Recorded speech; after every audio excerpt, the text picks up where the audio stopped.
അതെ, ഇന്ന് കുറച്ച് കല്യാണ വിശേഷങ്ങളാണ് കേട്ടോ. നമ്മൾ തൊടുപുഴയിലേക്ക് പോയത് തന്നെ നമ്മുടെ ഈ ഫ്രണ്ടിൻ്റെ കല്യാണം കൂടാനായിരുന്നു കേട്ടോ. ശരിക്കും പറഞ്ഞാൽ ഞങ്ങൾ എത്തിയപ്പോഴേക്കും കല്യാണ വീട്ടിലേക്ക് ഇറങ്ങാനുള്ള ടൈം ആയതുകൊണ്ട് തന്നെ ചെന്ന പാടെ അവരുടെ കൂടെ അങ്ങ് ഇറങ്ങി. ദാ ഈ മുണ്ടക്കൊടുത്തിരിക്കുന്നതാണ് കേട്ടോ നമ്മുടെ കല്യാണ ചെറുക്കൻ. നമ്മുടെ ഫ്രണ്ട്സ് എല്ലാവരും ഉണ്ടായിരുന്നു കേട്ടോ. ഒരു വർഷമേ ആയുള്ളൂ കേട്ടോ ശരിക്കും പറഞ്ഞാൽ ഞങ്ങൾ ഇവനെ പരിചയപ്പെട്ടിട്ട്. എന്നാൽ പോലും ചെറുപ്പം മുതലേ നമ്മളോടൊപ്പം ഉള്ളൊരു സുഹൃത്തിനോട് തോന്നുന്ന സ്നേഹവും അടുപ്പവും ഒക്കെയാണ് കേട്ടോ നമുക്ക് ആളോട് തോന്നുന്നത്. അതുപോലെ തന്നെയായിരുന്നു കേട്ടോ അവരുടെ പേരൻസിനും. നമ്മൾ ഒത്തിരി നാളായിട്ട് അറിയുന്നൊരു വീട്ടിലേക്ക് ചെല്ലുന്നൊരു ഫീലായിരുന്നു കേട്ടോ. അവിടുന്ന് ഫുഡൊക്കെ കഴിച്ചിട്ട് നമ്മൾ നേരത്തെ ഇറങ്ങി. ബാച്ചിലർ പാർട്ടി ഉണ്ടായിരുന്നു. അതിൻ്റെ വിഷ്വൽസ് എന്തായാലും ഞാനിവിടെ ആഡ് ചെയ്യുന്നില്ല. കല്യാണത്തിന് പോകാൻ ഇറങ്ങാനാണെങ്കിലോ ലേറ്റ് ആവുകയും ചെയ്തു. കെട്ട് കാണാൻ പറ്റുന്നേന്ന് പ്രാർത്ഥിച്ചിട്ടായിരുന്നു കേട്ടോ ഞങ്ങൾ അങ്ങോട്ട് പോയിക്കൊണ്ടിരുന്നത്. ഭാഗ്യത്തിന് നമ്മൾ ചെല്ലുമ്പോഴേക്കും അവരിതാ മണ്ഡപത്തിൽ നിൽക്കുന്നുണ്ടായിരുന്നുള്ളൂ കേട്ടോ.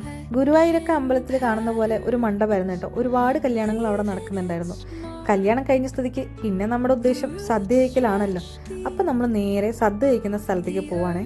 എന്നാൽ പോലും ഒരു ചായ കുടിക്കാതെ ഒരു ദിവസം എങ്ങനെയല്ലേ കംപ്ലീറ്റ് ആവുക. അപ്പം നമ്മളൊരു ചായയും കുടിച്ചിട്ട് അങ്ങ് ഇറങ്ങി.